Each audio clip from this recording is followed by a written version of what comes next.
Here's my story. In 1986, Dr. Spears and his wife Marion moved from Georgia to start a treatment center for people with brain trauma. Dr. Spears is a rehabilitation specialist and Marion is a licensed physical therapist. They wanted a residential setting so patients relearn teeth brushing, making breakfast, and taking out the garbage. They decided to move to Hawaii. In 1988, they formed an S corporation, Rainbow Rehabilitation Services, Inc. They leased a 3-bedroom house on Elelupe Road, but forgot to check with the city first to get a permit for overnight patients. So they only saw patients daily or hourly. Among other things, the IRS said they included personal rent as expenses of the corporation. Internal Revenue Code Section 280A, subsection A, says you can't deduct expenses for a residence when used by an S-corp, except 280A subsection B says the expenses you are going to take anyway, like mortgage interest, property tax, or casualty loss, are deductible. But that leaves out rent, insurance, utilities, and a bunch of other expenses that I'd really like to include. But Section 280A subsection C is the exception. It says subsection A doesn't apply to the part used exclusively and regularly as a principal place of business. Now, the Spears claimed their use of one bedroom for themselves and the shared kitchen was de minimis.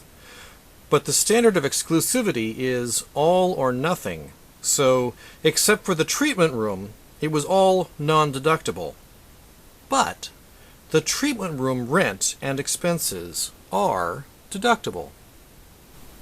If you're viewing this series for CPE credit, the verification for this section is the name of the tax court plaintiffs, Spears, S-P-E-E-R-S, and here's the tax court memo that you can find about the Spears case. For some reason, the home office in an S corporation has been controversial because of 280A subsection A, I think, but it's only part of the picture. It isn't reasonable to deny me a deduction for my office expenses just because I'm an S corporation.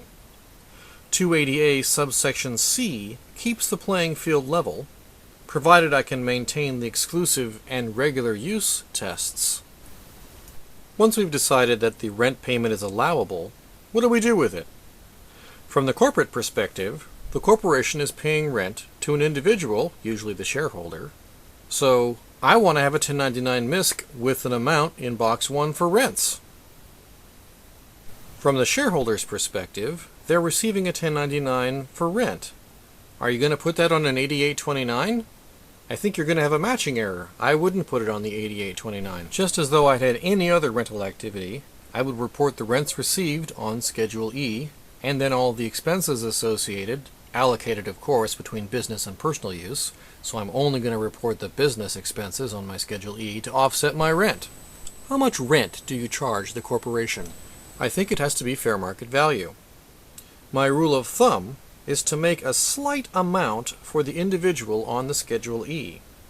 I think a loss on Schedule E would be disallowed because of passive activity loss rules, and a large gain on Schedule E makes it look like the corporation is paying excessive rent and thereby trying to circumvent a reasonable wage issue by sneaking what would have been corporate income into Schedule E income. In my ideal world, I'd like a rental agreement.